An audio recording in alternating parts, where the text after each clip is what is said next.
Hello student, आज हम पढ़ेंगे समी संख्या का ध्रुवीय रूप एवं कोणांक। तो polar form of a complex number and argument, ठीक है ना। तो ध्यान देते हैं कि कोणांक, सबसे पहले हम चर्चा करेंगे कोणांक। बच्चों, मैं आप लोगों से एक बात कहना चाहूँगा कि कोणांक में बहुत ज़्यादा कंफ्यूजन बना रहता है हमेशा। तो आज बगैर स्किप करते हुए इस पूरे वीडियो को आप लोग देखिएगा और अंत में आपको जो मज़ा आएगा उसको आप निश्चित तौर पर मुझसे शेयर करोगे। तो आज देखते हैं, और सारी जितनी भी अभी तक कंफ्यूजन रही हैं वो सारी की सारी आज ही सॉर्ट आउट हो जाएंगी, और मैं आपको बताऊंगा बीच में कि आखिर कहाँ पर क्या कंफ्यूजन है। तो सारी चीज़ों को चलिए डिटेल में चर्चा करते हैं। बेटा, हम लोग पढ़ चुके हैं, जैसे मान लीजिए z इक्वल IB के रूप की एक समी संख्या है हमारे पास, और x y, यहां पर जो x अक्ष है वो इस समी संख्या की वास्तविक संख्या को प्रदर्शित करते हैं, और जो यहाँ पर y अक्ष है वो इस समी संख्या की काल्पनिक संख्या को प्रदर्शित करती है। तो ये जो आपके तल हो जाएंगे, ये क्या हो जाएंगे? सम्मिश्र तल। तो मान लीजिए इस तल में एक समी संख्या है a प्लस IB, और ये पॉइंट है P। तो मैंने बताया था इस समी संख्या, इस पॉइंट के जो है निर्देशांक क्या हो जाएंगे? a, b। जो समी संख्या में यहाँ पर a और b के मान होंगे वही क्या होंगे यहाँ पर इसके निर्देशांक। OP, O से P को मिला दिया और P से X अक्ष पर लंब डाला, तो ये A है और ये B। तो यहां से OP square equal to OA square, ये हम लोग पढ़ चुके हैं। OP square equal to OA square plus AP square. और बेटा, इसी लेंथ को, जो OP लेंथ है, इसी को बोलते हैं इस कॉम्प्लेक्स नंबर का मापांक, बोलते हैं ना। तो ये आपका क्या हो जाएगा? OP equal to under OA का मान A, तो A square plus B square, और इसी को बोलते हैं मॉड ऑफ Z या स्मॉल r या मापांक। क्लियर? आगे हम बात करेंगे कि अगर हम ले लें ये ट्राइंगल जिस पर ये कोण कितना है, मान लीजिए थीटा है, और ये 90 डिग्री क्रिएट हो रहा है क्योंकि P से हमने A पर क्या किया? लंब डाला। तो यहां पर त्रिभुज OAP से क्या हो जाएगा हमारा? tan theta equal B upon A। Theta equal to बेटा क्या हो जाएगा यहां से? tan inverse B upon A। अच्छा, ये tan इनवर्स का मतलब क्या होता है? इसकी हम विस्तृत चर्चा जो है वो क्लास 12th में जब आप पढ़ोगे इनवर्स ट्रिग्नोमेट्री फंक्शन, उस पर करेंगे। लेकिन आज इतना जान लेते हैं कि ये tan इनवर्स है क्या। केवल जैसे बच्चों आपसे कहा जाए कि tan 30 का मान क्या होता है, आप तुरंत फौरन बता दोगे 1/√3। आपसे पूछा गया है कि tan 30 का मान क्या होता है, आपने बता दिया 1/√3। अब मैं उल्टा बोलूं, मैं कहूं कि 1/√3 में 1/√3 tan में किस कोण के लिए मान होता है, यानी कि किस tan के एंगल का मान 1/√3 होता है। तो इसको हम ऐसे प्रदर्शित करते हैं, tan इनवर्स 1/√3। इसका मतलब ये हुआ कि जो 1/√3 है वो tan के लिए किस एंगल का मान होता है, यानी कि इसको सॉल्व करने के बाद हमको क्या मिलता है, हमको मिलता है एंगल, क्लियर, थीटा मिलता है। समझ रहे हो ना। जैसे आपसे मैं कहूं कि साइन इनवर्स 1/2, अब आप, इसका मतलब है कि 1/2 साइन में किस कोण का मान होता है, किस कोण का मान होता है, यानी कि इसको सॉल्व करने के बाद आपको क्या मिलेगा, एंगल, क्लियर। और इसको सॉल्व करने के बाद आपको क्या मिलता है, एक मान, अचर मान मिलता है ना, 1/2, 1/√3, 1, 0, यही तो सब मिलता है। तो यहां पर जो है, जो बेटा ये जो थीटा होता है ये हमेशा क्या होता है, कोण होता है, क्लियर। और इसी को बोलते हैं बेटा कोणांक, क्या बोलते हैं, कोणांक। और ये जो b/a है ये हमेशा होती है अचर संख्या, अचर संख्या होती है ना, अचर संख्या। कुछ भी आप सॉल्व करोगे, जैसे tan 30 है, 1/√3 आया, अचर संख्या है। tan, अब आपसे मैं कह दूं tan sin 30 है, तो sin 30 का मान कितना होता है, 1/2, ये अचर संख्या। तो अचर संख्या ये जो होती है b/a के रूप में, ये अचर संख्या होगी, और ये थीटा, ये कोण होगा, इसी को बोलते हैं बेटा कोणांक, ठीक है। अब प्रॉब्लम यहां पर कहां पे फंसती है, आप कहोगे सर इसमें तो कोई कंफ्यूजन नहीं है, ये तो आराम से सॉर्ट आउट हो जाएगा। तो ठीक है, हो जाएगा, लेकिन वास्तविकता इसमें यह है कि हमको थीटा किन परिस्थितियों में निकालना है, क्या उसका कॉन्सेप्ट होता है, इसकी चर्चा करनी हो, क्यों इसकी आवश्यकता पड़ी। आगे देखो, एक्चुअली में अगर देखा जाए बेटा तो हमको थीटा जो निकालना है, थीटा का हमको मुख्य मान निकालना है, यानी कि जो कोण निकाला, कोण के मुख्य मान को कोणांक बोलते हैं। आप कहोगे कि सर ये मुख्य मान क्या होता है, तो उसके लिए वेट करते चलो, ठीक है। मैं आपको एग्जाम्पल से समझाऊंगा, आपको पूरी संतुष्टि होगी, तभी मैं आगे बढ़ूंगा। एक मैं एग्जाम्पल दे दूं आपको, मैंने एग्जाम्पल दिया कि 1/√3i का कोणांक और मापांक निकालिए। तो मापांक आप निकाल लोगे, ये मापांक का सूत्र, इसमें ज्यादा वो नहीं है, लेकिन मैंने आपसे केवल कोणांक की चर्चा की यहां पर, ठीक है। यहां से बेटा अगर आप सोचो तो a = 1 है, b = यहां पर √3 है। आपने क्या किया बच्चों, आपने तुरंत थीटा = क्या रख दिया। अब चाहे हम इस वाले सूत्र का यूज कर सकते हैं, चाहे इसका कर सकते हैं, किसी का भी, ठीक है ना। आपको एंगल निकालना है, तो थीटा = क्या हो जाएगा, tan इनवर्स। आपको अगर इससे समझना है तो इससे मैं समझा दूं, tan थीटा = √3/1, क्लियर। अब इसको एक मजेदार बात देखना, इसका मतलब यह है कि आपको ये √3 को tan के रूप में लिखना है, तो क्या हम ऐसे लिख सकते हैं, ध्यान दीजिएगा, tan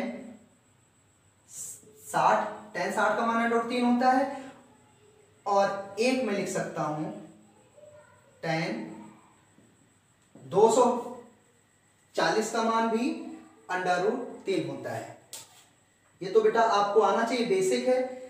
180 प्लस में अगर 60 करूंगा तो कितना हो जाएगा, tan 60 का मान √3, क्लियर। तो tan 60 का मान √3, यानी कि 240 को हमने tan 60 में बदला और tan 60 को √3 में बदला, यानी कि एक मान आ गया 240। आप कहोगे कि सर जो है थीटा बराबर हमारा क्या आ गया, 60 आ गया, और यहां से थीटा बराबर 240 आ गया। मैं कहूंगा बेटा बच्चों रुको, आप अगर गौर से देखो तो tan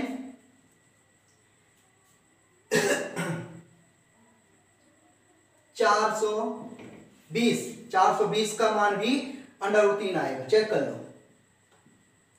360 प्लस 60 तो कितना हो जाएगा, tan 60 का मान √3, तो यहां से थीटा बराबर हमारा 420 भी आ गया। अब मैं आपसे कहूं कि tan 480 का मान भी √3 आएगा, थीटा बराबर 480। अब बच्चों प्रॉब्लम यहां पर आ गई ना कि आखिर हम 60 लेंगे कि 240 लेंगे कि 420 लेंगे कि 480। इसके मान बहुत आगे जा रहा है ना, तो थोड़ी सी दिक्कत यहां पर हुई। तो मैं आपसे कहूंगा एक चीज यहां पर चेक कर लेंगे। चेक क्या कर लेंगे हम, आप देखोगे कि ये a जो है, a का मान धनात्मक, b का मान धनात्मक, यानी जब a और b जब दोनों धनात्मक होते हैं तो a और b यानी कि भुज और कोटि दोनों धनात्मक कहां होते हैं, प्रथम चतुर्थांश में। और प्रथम चतुर्थांश बेटा कहां से कहां तक होता है, 0 से लेकर 90 तक होता है। 0 से लेकर 90 तक होता है कि नहीं होता है प्रथम चतुर्थांश। तो यहां पर जो मान आएगा वो 0 से 90 तक आएगा, यानी कि 0 से 90 तक केवल ये मान आ रहा है। ये गलत। 90% बच्चों ने कहा सर इतनी सी बात थी, तो अब हम समझ गए। मैं कहूंगा बेटा रुको, अभी क्लाइमैक्स बाकी है। इस कॉन्सेप्ट को यानी कि A पॉजिटिव B नेगेटिव या A नेगेटिव B पॉजिटिव या दोनों नेगेटिव या दोनों पॉजिटिव, इस कॉन्सेप्ट से एक जगह कंडीशन फेल हो जाएगी। यानी कि जब प्रथम और दूसरे चतुर्थांश की होगी तो ये कंडीशन सही रहेगी, लेकिन तीसरे और चौथे चतुर्थांश में ये कंडीशन फेल हो जाएगी। चलो तीसरे और चौथे चतुर्थांश का हम एक एग्जांपल देखते हैं। ये यहां तो सही है आपका आंसर, तो क्या बेटा आप रटोगे कि तीसरे के लिए हम अलग रटें, चौथे के लिए अलग रटें, पहले दूसरे के लिए हम इस तरीके से लगाएं? नहीं, मैथ है। मैथ का मतलब है हमको समझना है, कम से कम चीजें से हम ज्यादा से ज्यादा चीजें, कम से कम इनपुट और मैक्सिमम आउटपुट दिला पाए। मैथ ऐसे ही पढ़नी चाहिए। तो हम आपको क्वेश्चन सॉल्व करवा रहे हैं, और एक क्वेश्चन मैं आपको दूं आपकी एनसीईआरटी में, देखिएगा, एक √3i। अब मैं इसका इतना ज्यादा कंफ्यूजन है बेटा, इतना ज्यादा कंफ्यूजन है कि मैं क्या बताऊं, मुझे नहीं कहना चाहिए। अच्छी से अच्छी किताबें जो पॉपुलर बुकें हैं उसमें भी इतना कंफ्यूज हो जाएगा कि ये सवाल किसी किताब में दूसरे हिसाब से सॉल्व होगा, ये सवाल किसी किताब में दूसरे हिसाब से सॉल्व होगा, और इसका आंसर दूसरी किताब में दूसरा आएगा, दूसरी किताब में दूसरा आएगा। तो हम लोगों को क्या पढ़ना है, हम लोगों को पढ़ना है एनसीईआरटी को बेस बना के और कंपटीशन को टारगेट बना के, ठीक है ना, क्योंकि हम लोग केवल मार्किंग भर से मतलब नहीं रखना है। ओके बेटा, यहां से a बराबर कितना है, -1, b बराबर, अब जो पिछला सवाल हमने लगाया था उसी कॉन्सेप्ट पे इसको देखो सॉल्व कर रहे हैं, √3, ठीक है। यहां से बेटा tan थीटा बराबर -√3 -1, ये आपने कैंसिल किया। यहां से बेटा क्या आ जाएगा, tan theta equal, tan theta equal क्या हो जाएगा, √3। और अभी इसके पहले हमने निकाला है थीटा का मान, आप देखो तो 60 भी निकाला है, थीटा का मान 240 भी निकाला है, थीटा बराबर 420 भी निकाला है। 1 मिनट, लाइट डिस्टर्ब हो गए।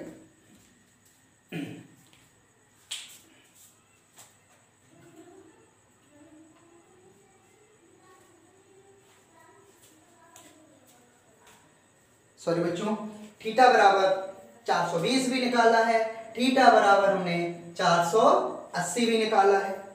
क्लियर। यहां पर पिछले कॉन्सेप्ट की अगर बात करें तो हमने a और b की वैल्यू देखी थी, a नेगेटिव b नेगेटिव, यानी कि तीसरे चतुर्थांश में आना चाहिए। तीसरा चतुर्थांश होता है हमारा 180 से 270 के बीच में। इसका मतलब 180 से 270 के बीच की वैल्यू केवल ये है।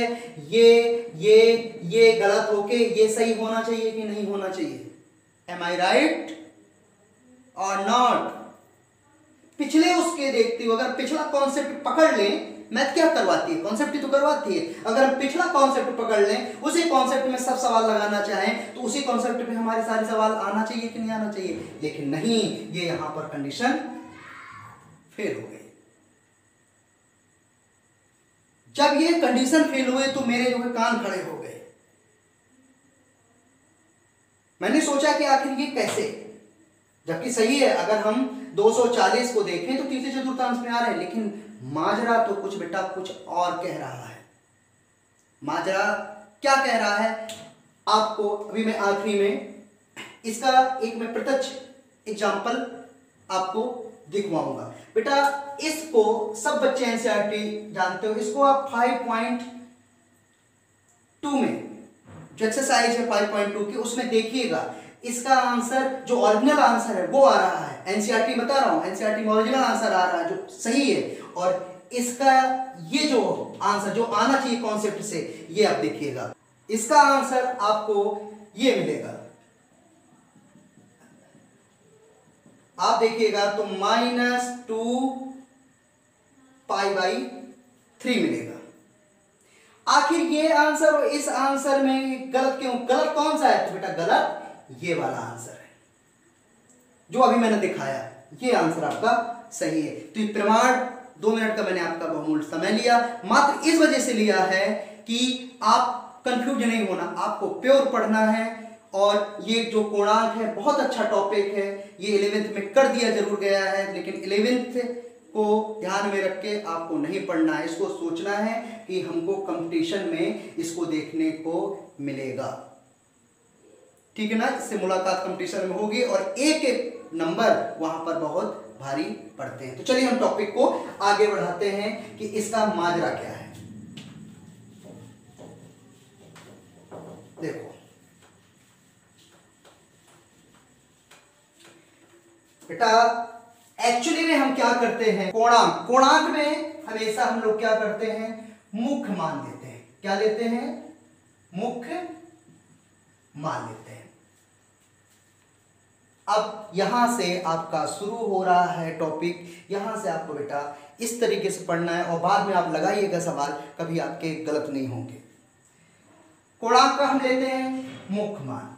मुख्य मान जानने के पहले आप लोगों को कुछ बेसिक्स जानना पड़ेगा।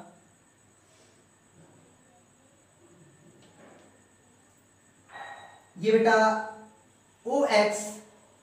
OX को बोलते हैं इनिशियल लाइन, इनिशियल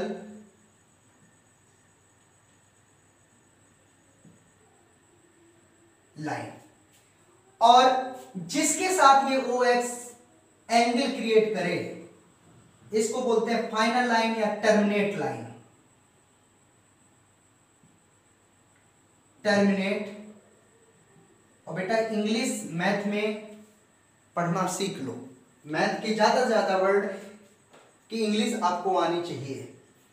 इसको क्या बोलते हैं बेटा, इनिशियल लाइन और टर्मिनेट लाइन। तो पहला पॉइंट मुख्य मान के लिए आपको यह पता होना चाहिए, नोट,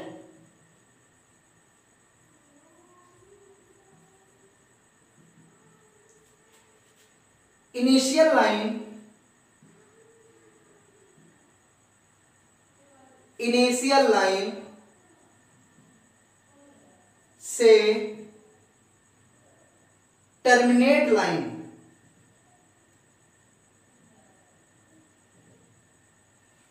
टर्मिनेट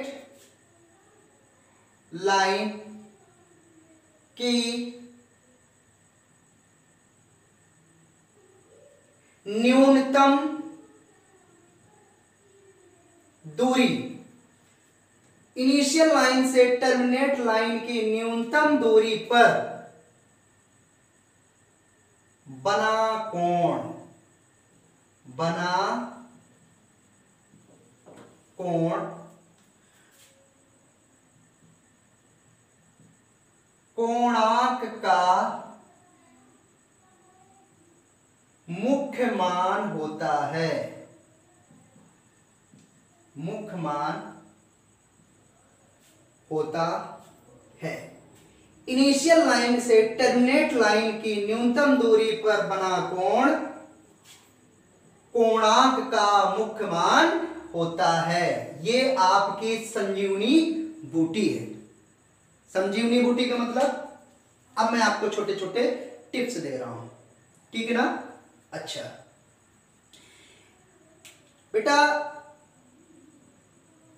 लाइन अगर प्रथम चतुर्थांश में है, ध्यान दीजिएगा, लाइन अगर प्रथम चतुर्थांश में है, ये x है, ये इनिशियल लाइन है, इनके बीच में कुछ ना कुछ कोण बनेगा। मान लीजिए बना थीटा बराबर अल्फा। क्या बना? थीटा बराबर अल्फा। तो ओ एक्स से बताना दो प्रकार से दूरी नापी जा सकती है इस लाइन की। ये लाइन मान लीजिए आपकी P है। क्या है? P। एक नापी जा सकती है ऐसे और एक मापी जा सकती है ऐसे, ऐसे। तो क्या कहा? इनिशियल लाइन से टर्मिनेट लाइन की न्यूनतम दूरी पर बना कोण। तो बेटा न्यूनतम दूरी हमारी ये है कि न्यूनतम दूरी ये है? बोलो, न्यूनतम दूरी कौन सी है? ये वाली है ना। तो कोण हम क्या लेंगे?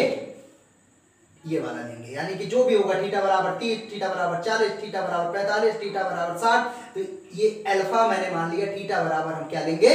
अल्फा लेंगे। अल्फा नहीं, अल्फा मतलब है कि 30, 45, 60। समझ रहे हो ना? पहली कंडीशन समझ गए? इसको बेटा बोलते हैं मुख्य मान। पहली कंडीशन ये हुई। दूसरी कंडीशन में आपको, और देखना कितना मजा आएगा, आप लोग बस पढ़ना चाहोगे अगर, तो आपको इतनी अच्छी चीजें बताई जाएंगी। अब हम बात करते हैं दूसरे चतुर्थांश की। दूसरा चतुर्थांश क्या है बेटा? ये है। ठीक। अब यहां से देखना, इनिशियल लाइन क्या है हमारी? ये। टर्मिनेट लाइन क्या है हमारी? ये। अब बताना, ये दूरी यहां से न्यूनतम है कि ये दूरी न्यूनतम? यहां के देखिए 90 चलना है, फिर 180 चलना है, फिर आगे कहीं जाना है ना बेटा। और यहां पर अगर आप देखो तो इसको न्यूनतम दूरी ये चलना है ना, ये न्यूनतम दूरी। समझे बेटा? कोई प्रॉब्लम नहीं। अच्छा, अगर बेटा ये जो है हमारी, ये हमारा अगर अल्फा है, अगर ये अल्फा है, तो ये कोण कितना हो जाएगा? ये वाला कोण, ये कोण, ये हो जाएगा हमारा, निकल के आएगा जो थीटा बराबर पूरा हमारा 180 होता। और अगर हम 180 से हम अल्फा घटा देंगे तो ये आ जाएगा हमारा पाई माइनस अल्फा। कोई दिक्कत नहीं ना? आगे देखो तीसरा,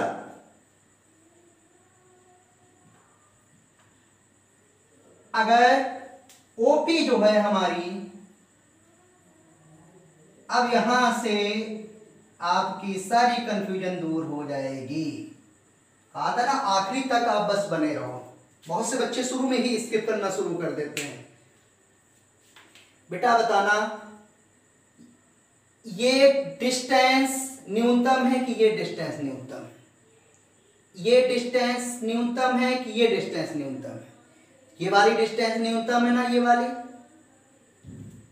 समझ में आ रहा है ना बेटा? ये डिस्टेंस हमारी क्या है? न्यूनतम है। अगर बेटा सोचो जरा, ये हमारा मान लीजिए अल्फा है। क्या है?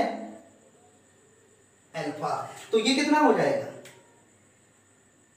ये कितना हो जाएगा? अरे सोचो, यहां से जाने पर हमारा मान घटता है कि नहीं घटता है, और वापस आने पर मान बढ़ता है कि नहीं बढ़ता है? तो और नीचे साइड में आप पढ़ चुके हो कि जब एंगल हम कोण ऐसे लेते हैं तो हमेशा माइनस में लेते हैं कि नहीं? तो बेटा देखो, यहां से यहां तक जब आप घड़ी की दिशा में जाते हो तो नेगेटिव जाते हो।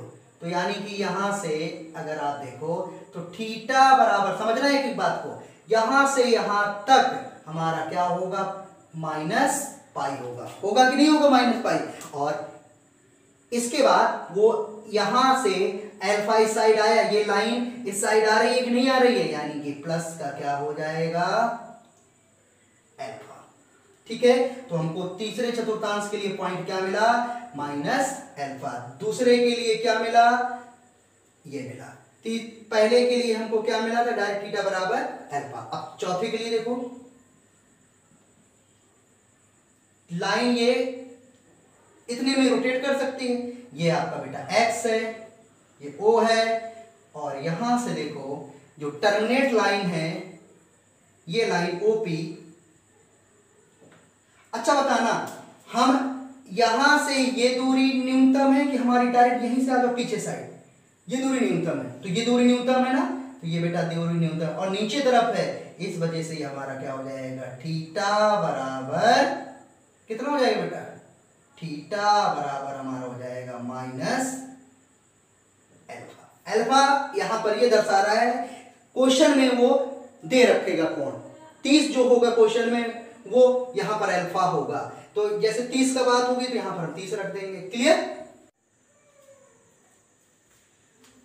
हाँ बच्चों, चलिए अब इसकी हम लोग कार्यविधि पढ़ते हैं कि सवाल अगर आएगा तो आप कैसे लगाओ। ये तो पूरा डिटेल में आपको बताया कैसे क्या आया, अब जो निचोड़ आया उस पर आपको रखना है, सवाल आराम से लगा सकते, कोई कंफ्यूजन नहीं है।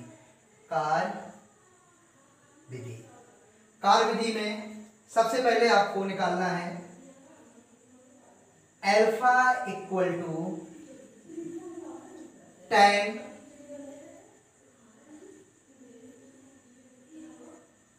b बाई ए, और मॉड में b बाई ए लिया है। आखिर हमने मॉड क्यों लिया है, मॉड बेटा इस वजह से लिया है कि हमको क्या करना है कि प्रथम चतुर्थांश का मान निकाल लेना है और उसी हिसाब से सबको जोड़ घटा के रखते जाना। और प्रथम चतुर्थांश में जो a और b होता है वो हमेशा धनात्मक होता है, आप जानते हो, और धनात्मक कब आएगा, जब दोनों धनात्मक होंगे, यानी ये वैल्यू धनात्मक होगी, तो इस वैल्यू को धनात्मक के लिए हमको क्या लगाना पड़ा, मॉड लगाना पड़ा। ओके, अभी थोड़ी देर बाद सब क्लियर हो जाएगा। आप कहोगे कि सर यहाँ पर अल्फा क्यों लिया है, तो बेटा जब प्रथम चतुर्थांश की हम बात कर रहे हैं तो आपको बताया था थीटा बराबर अल्फा ही बताया था कि नहीं बताया था, बताया था ना। तो चलिए ध्यान देते, 2 मिनट की बात है, आपको सब क्लियर हो जाएगा। अब b बाई तो कर लिया, अब कॉम्प्लेक्स नंबर किस रूप में हो सकता है, ये टेबल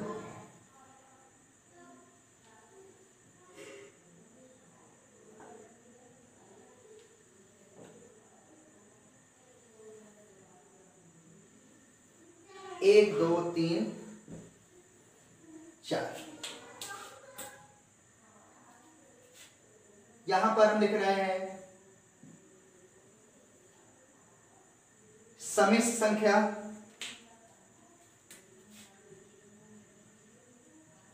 समिश्र संख्या, यहां पर लिख रहे हैं हम ओपी की स्थिति, ओपी की स्थिति। सबसे पहले आपको क्या करना है, स्टेप फर्स्ट में ये प्रोसेस, और स्टेप सेकंड में आपको ये टेबल देखनी है और सवाल आपको बहुत इजी लगेगा। समय ओपी की स्थिति और यहां लिखना है मुख्य कोणांक, मुख्य कोणांक। एक्चुअली में मुख्य कोणांक ही निकाला जाता है, तो समय संख्या a प्लस आई बी के रूप में है, तो इसकी स्थिति ओपी की क्या होगी, ओपी की स्थिति ये होगी, ये एंगल लेंगे, यहां से बेटा क्या होता है थीटा इक्वल टू अल्फा। अब समझ में आ गया ना अल्फा, यहां पे थीटा ना रखे अल्फा क्यों रखे, अगर स्थिति हमारी ये बन गई, यानी कॉम्प्लेक्स नंबर इस प्रकार है, तो इसकी स्थिति का क्या बनेगी, ओपी की, ओपी की स्थिति बनेगी दूसरे चतुर्थांश में, यानी एंगल आपको ऐसे लेना पड़ेगा, और यहां से बेटा थीटा बराबर क्या होता है पाई माइनस अल्फा। समझे कुछ? यहां से अगर A निगेटिव B भी निगेटिव तो OP की स्थिति क्या होगी? OP की स्थिति ये होगी और एंगल हम कहां से लेंगे? ऐसे लेंगे ना, तो यहां से मुख्य कोणांक कितना हो जाएगा? -Pi plus alpha. और चौथा है A माइनस IB, यानी OP की स्थिति कहां होगी? चौथे चतुर्थांश में। तो एंगल क्या लेंगे हम? ये लेंगे। तो यहां एंगल लेने का मतलब न्यूनतम दूरी पे एंगल, तो थीटा बराबर आपका क्या हो जाएगा? Minus alpha.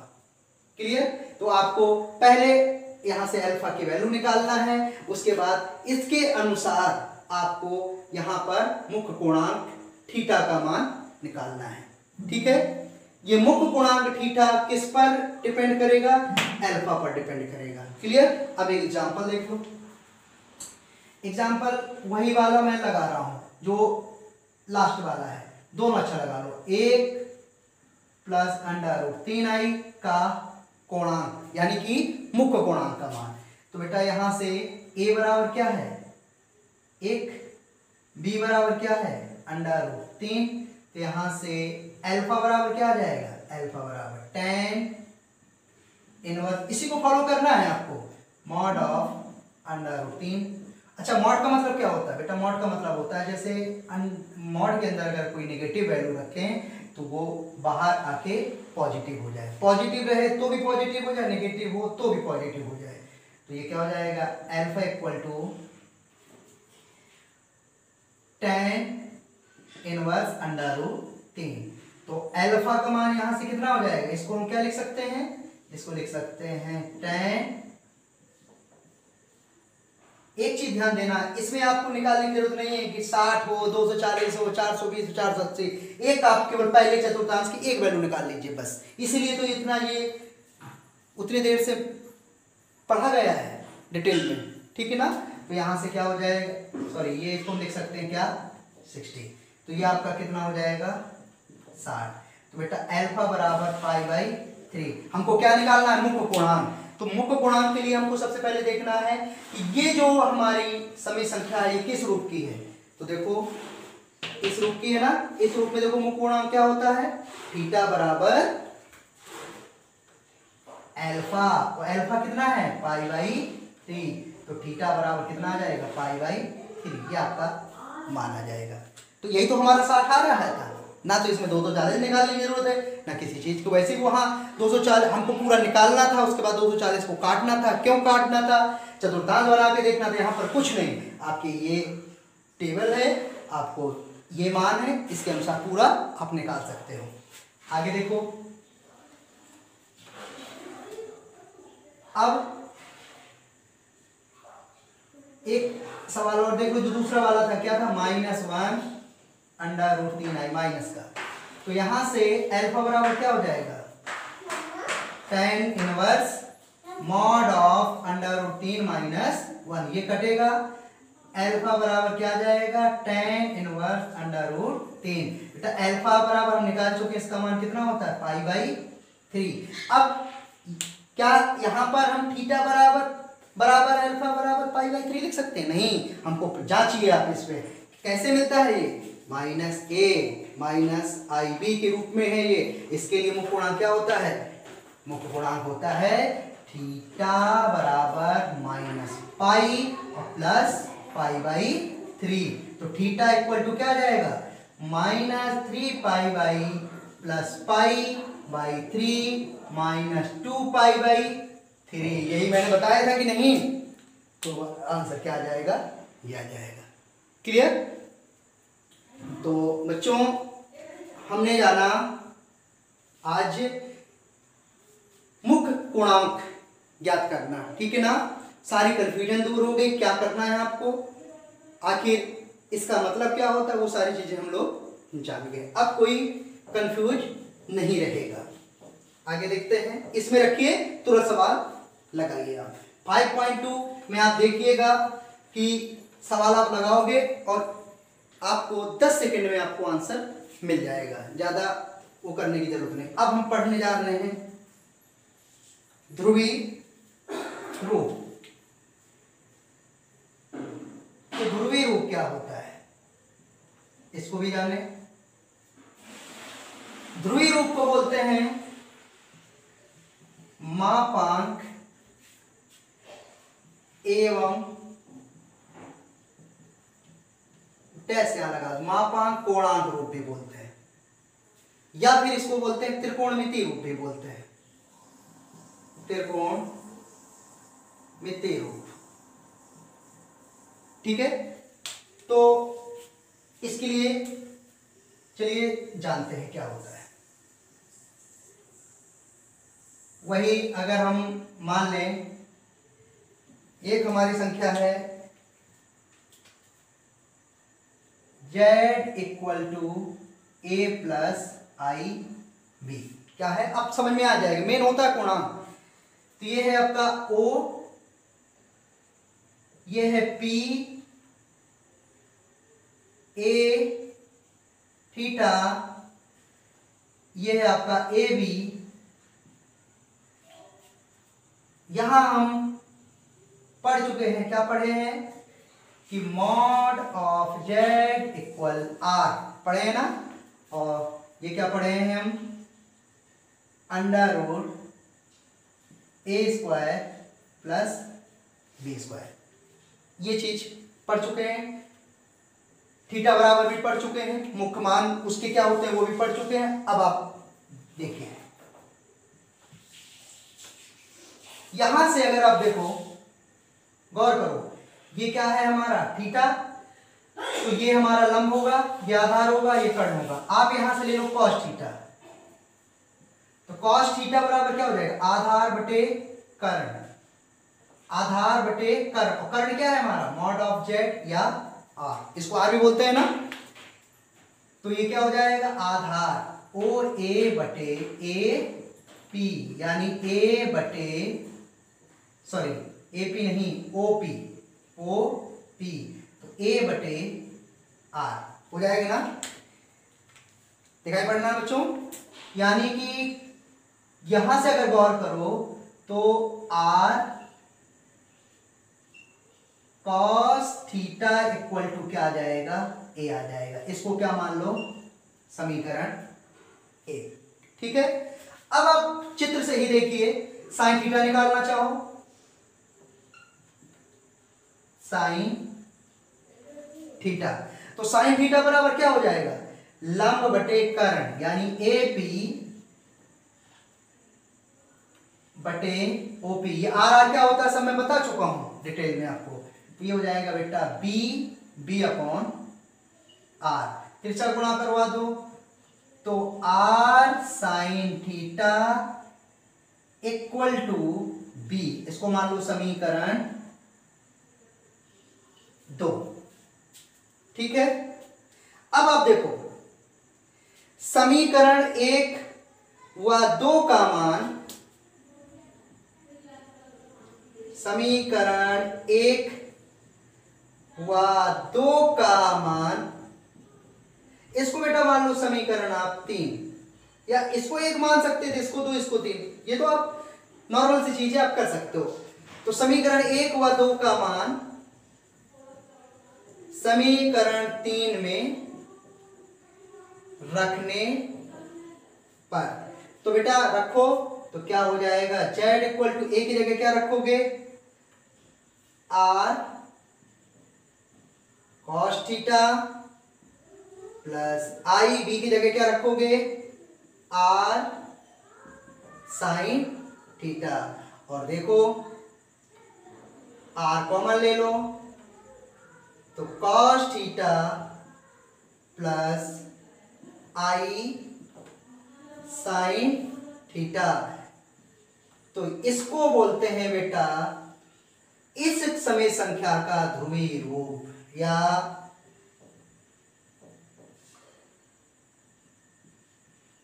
त्रिकोणमितीय रूप या मापांक पूर्णांक रूप। समझे आप लोग। अब देखिए इसका सवाल लगाते हैं। सवाल कैसे,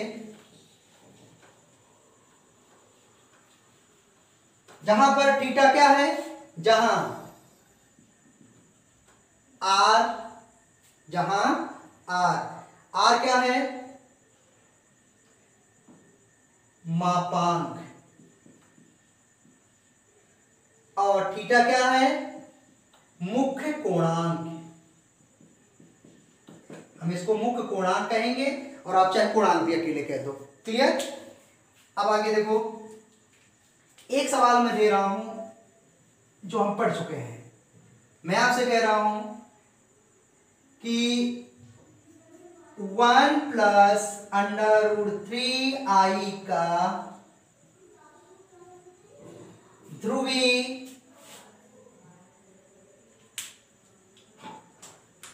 ध्रुवी रूप लिखिए, ध्रुवी रूप ज्ञात कीजिए, बच्चों मैं आपको चाहता तो केवल एक लाइन पे कंडीशन बता देता, अभी तक खत्म हो जाता। जो हम लोग 40 मिनट से पढ़ रहे हैं, शायद इसमें बहुत सी चीजें जानने को मिली वो ना मिल पाती। यहां बेटा a बराबर क्या है, 1, और b बराबर क्या है, √3। तो सबसे पहले हमको क्या चाहिए बेटा, r चाहिए ना, क्या चाहिए, r। तो r बराबर हम क्या जानते हैं, अंडर क्या जानते हैं बेटा, √a² √3², यह हो जाएगा √4, यानी कि ये हो जाएगा 2। दिखाई पड़ रहा है ना।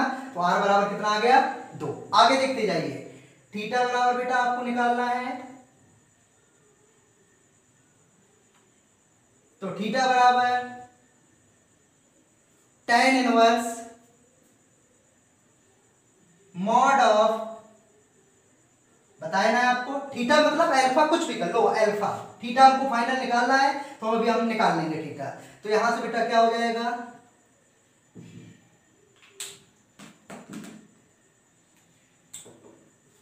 यहां से